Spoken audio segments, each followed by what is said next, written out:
All right, history enthusiasts, welcome back, especially to all those of you getting ready for the UPSC exam, Yes. and specifically the GS1 Modern History section. Big one.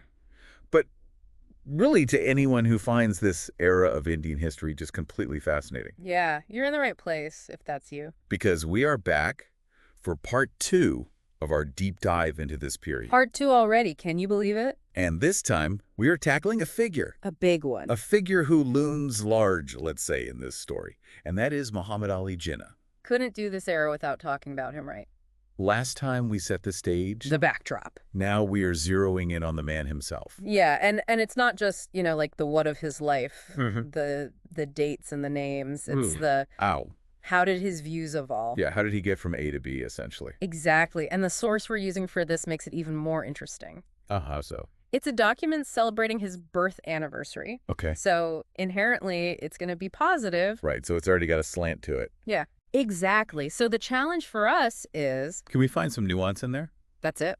Okay, so early Jinnah, the source, really paints him as this champion of Hindu-Muslim unity. Yeah. He was a big part of the Indian National Congress. Prominent figure. For a while there, and he was instrumental in the 1916 Lucknow Pact. Oh, a major moment. So for those who might not remember, what made that pact so significant? Well, think of it as like the high point of cooperation, right? Right. You've got the Congress and the Muslim League finding common ground. They're working together. Yeah, a vision for a shared future, Interesting. And it makes the split that comes later. Even more dramatic. Exactly. Like if they could achieve this level of unity, then what happened? Yeah, it makes you wonder. Something clearly shifted, right? Right, because by 1920, things have shifted. Yeah, the whole landscape changes. Gandhi's non-cooperation movement is now center stage. Massive movement. And Jinnah, we have to remember, he was a lawyer. Very much a man of the law. He favored pragmatism. Logic, reason. So why did this movement alienate him?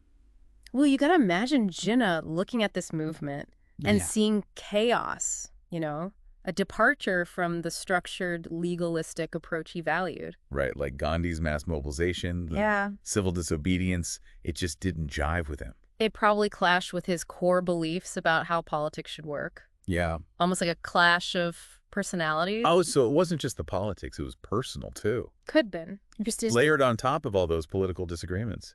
But it wasn't just personalities, right? No, there's more to it. The source highlights the 1937 elections. Big election. Congress wins. Decisively. But they refused coalitions with the Muslim League. Yeah, that's key. So from Jinnah's perspective, how might that have felt? Imagine this. You're leading a community. Yeah. They overwhelmingly vote for a party. They want representation. That party succeeds. They're in power. But then you're shut out. You don't get a seat at the table. Exactly, that sense of exclusion, of not having your voice heard. It could easily fuel the feeling of needing separate representation. Even a separate state. Potentially. Yeah. Which takes us to 1940, a pivotal year. Things are coming to a head. We get the Lahore Resolution, the formal demand for Pakistan. Based on the two-nation theory. So let's break that down for our listeners. What exactly did this theory argue? Okay, so the core argument was this. Right. Hindus and Muslims weren't just religiously distinct. Right, different faith. They were entirely separate nations. Oh, wow. Culturally, socially, in their political aspirations. So it wasn't just about religion, it was about everything. It was fundamental to their identity, and the proponents of this theory argued that this difference was so vast, so inerrant, that it necessitated separate states. It's a big jump. It is, but that's the logic they were operating under. Okay, so that raises a crucial question for me. Go for it. Did all Muslims feel this way? Good question. Were there dissenting voices within the community itself? Of course. Okay. We have to remember, historical narratives often simplify things. They make it seem black and white. Exactly. But the reality is, within any large group, you're going to have a spectrum of opinions. Right. It's never that simple. To assume that all Muslims were on board with Pakistan ignores all the debates. The internal disagreements. And the individuals who still believed in a united India. So there was pushback. Absolutely. That's important to remember. It's nuanced. So we have this theory, and things escalate quickly. Yeah, it's a rapid progression. 1947 partition. The birth of Pakistan. And Jinnah becomes its first governor general. A whirlwind few years. It really is. But let's rewind for a second. Okay, back it up. The source mentions Jinnah's early advocacy against the salt tax. Interesting. What does that reveal years before Pakistan was even on the table? This is key. Tell me more. Even back then, Jinnah was focused on the socio-economic upliftment of Muslims. Right. The salt tax disproportionately affected them. So he saw it as an injustice. Very much so. And his opposition demonstrates a concern that the system wasn't meeting their needs. It's like a theme that echoes later on, right? Exactly, a precursor to his call for a separate state. So from unity advocate to architect of partition. Quite the arc. It really is. But before we jump ahead to that, Yeah. you got to address the big question. The elephant in the room. Did Jinnah's vision for Pakistan The ideal. match the reality? Oh, that's where things get really complex. And that's where we pick up next time. Stay tuned. You know, when you think about it, Jinnah's vision for Pakistan, right? Yeah. It was one of equality, justice, religious freedom. Noble goals. Absolutely noble goals. But the reality was far more turbulent. Oh, yeah. I mean, partition itself was traumatic. Right. The mass displacement, the You feel violence. about immense suffering alongside the birth of this new nation. So it was less about utopia and more about just survival in those early years. Sure. I mean, do you think the weight of those challenges hindered Jinnah's ability to implement his vision? Absolutely. I mean, and don't forget, his health was failing. Oh, right. He was battling tuberculosis. Yeah, and he passed away just over a year after Pakistan's independence. Wow, so soon. Makes you wonder, right? It really does. What if he had more time? Could things have been different? Could he have steered things differently? It's a big what if. It is a big what if. Yeah. But even amidst those struggles, our source highlights Jinnah's consistent focus on Muslim socioeconomic upliftment. Right. How does this connect to his vision for Pakistan? Well, it's a through line in his career, isn't it? In a way, yeah. From the salt tax opposition to advocating for Pakistan, he saw this need To address the disparities. that Muslims faced, yeah. And a separate state, in his view, was a path to ensure those opportunities. To level the playing field. Exactly. You know, this source also brought up something I found really intriguing. Oh, what's that? Jinnah's 14 points. Ah, yes. This was his plan for constitutional reforms within a united India. Right. So what does this tell us about his thinking at that time? Well, the 14 points are fascinating because they show Jinnah trying to secure Muslim rights. But within the existing system. Exactly. Safeguarding their interests, representation, you know?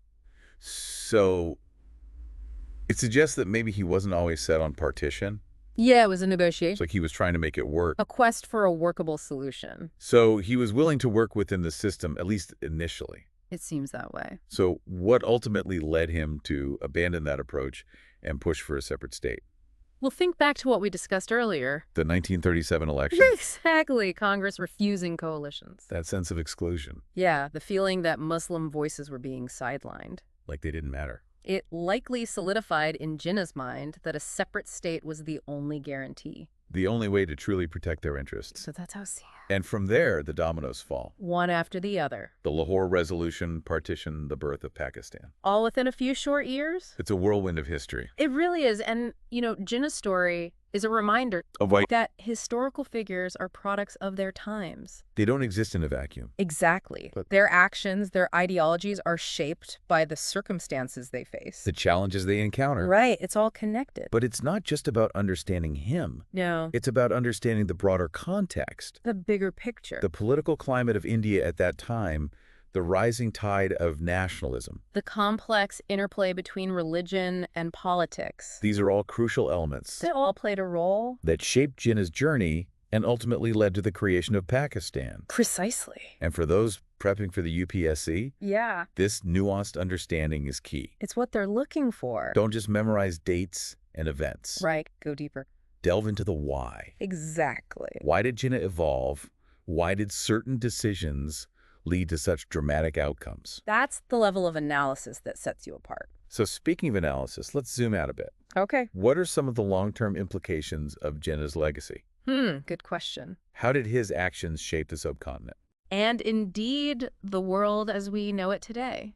You know, it's easy to look at Jinnah's story and the creation of Pakistan and think, oh, that's just a chapter in a history textbook. Yeah, just another event. But for millions of people, this is their history. It's their family story. Exactly. Yeah. So how do we reconcile that human impact with this grand political narrative. That's the thing, right? History isn't just about leaders and these big theories. It's about people. Yeah, people, their lives, their choices. And partition led to one of the largest mass migrations in human history. Just a staggering number of people displaced. And immense suffering. Alongside the birth of a new nation. Right, so it's this duality.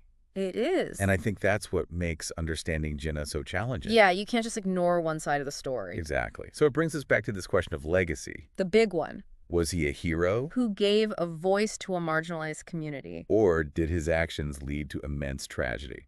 Where does the truth lie? I mean, it's a tough one. It is.